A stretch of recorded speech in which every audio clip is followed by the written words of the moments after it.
Hi, I'm Chris Earle, an assistant professor of English and a member of the Composition and Communication in the Disciplines or CCID program.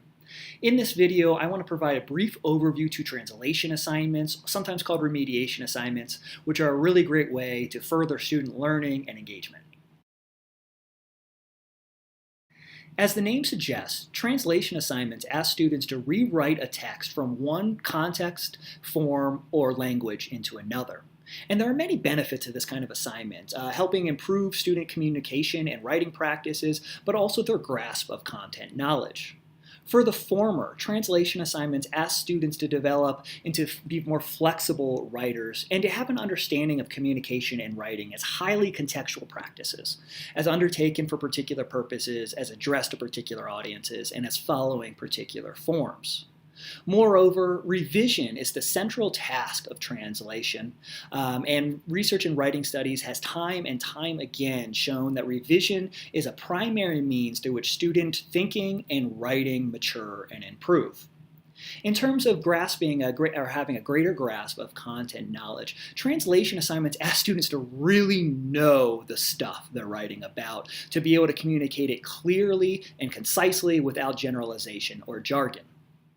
So in the rest of this video, what I'd like to do is provide an overview of three different kinds or three different modes of translation assignments and offer examples of each. The first group of assignments ask students to translate across audiences. Most often, these assignments ask students to move from an expert or disciplinary audience to a public audience. Asking them to do this requires students to develop dexterity in multiple ways, to explain highly complex and technical ideas to non-expert readers, and thus to learn to identify the needs and expectations of different audiences. A great assignment here is to ask students to translate their research essays into public text, such as a feature article, a brief news report, or even a presentation meant for a local public library. I've also had really good success asking students to translate their essays into grant proposals, either seeking funding for future research or in order to implement a program or practice that is informed by the research. I typically identify a real call for proposal for students to respond to because they make audience really real here. Audiences that tend to be diverse, holding various forms of expertise, coming from a variety of disciplinary and professional backgrounds. Another option, which is great for classes that just can't dedicate a lot of time, either in class or out of class, to student writing, is to ask students to translate a published study into a news report that might appear in the science section, for example, of a national publication like the New York Times. The second group of assignments asks students to translate across form or medium. So, for example, translating a written research essay into a visual, oral, or multimodal medium. This assignment, of course, will often but not always mean addressing a public or non-expert audience, but there's the added emphasis here of gaining facility with various mediums. Assignments here might ask students to translate a written research essay into a variety of other mediums. So, for example, into a research poster or oral presentation. I really like asking students to compose audio essays following NPR's This I Believe segment. Into advocacy or informational documents like pamphlets, brochures, flyers, or even short documentary films. Into entries for a course website in order to convey key findings to a wider audience. For example, I really love a multi-university project that currently is asking students to research, write, and then circulate via a shared website biographies of U.S. suffragettes.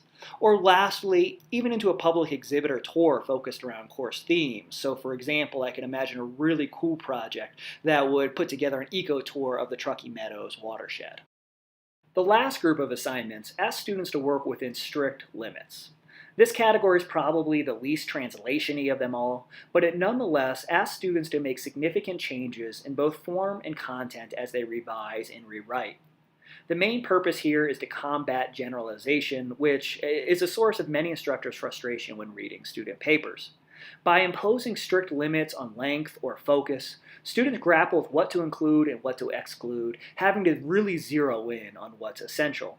And this can be particularly great for large courses in which grading can be quite onerous. There are a lot of potential assignments of this kind, but to offer just a few examples, you could ask students to write a single sentence argument in response to a question posed by the instructor. This is certainly not meant to replace longer essays and compositions, but the surprisingly difficult tasks ask students to distill the main idea, phrase it concisely, and maybe most challenging, to experiment with connecting clauses within a complex sentence. I frequently ask students to present their research following the 3-minute thesis competition model. This was started by an Australian university, but it's now been picked up by universities across the United States, including UNR's graduate school. The kind of limits are fun, but I also find they help make students give really focused and compelling presentations. Another option, which again would be great for classes that have really tight time constraints, is to ask students to write a one-page précis in which students summarize the argument and implications of a complex text, so a scholarly article or book, in a single page, can be single-spaced. This is great for advanced undergraduate and graduate students, requiring them to really know the text inside and out and to figure out how to summarize it clearly and concisely. So those sample assignments are just a few of the many, many possibilities. But I hope this video has helped show the value of asking students to write across audiences, forms, and situations, and help you think about the ways in which this might work in your class.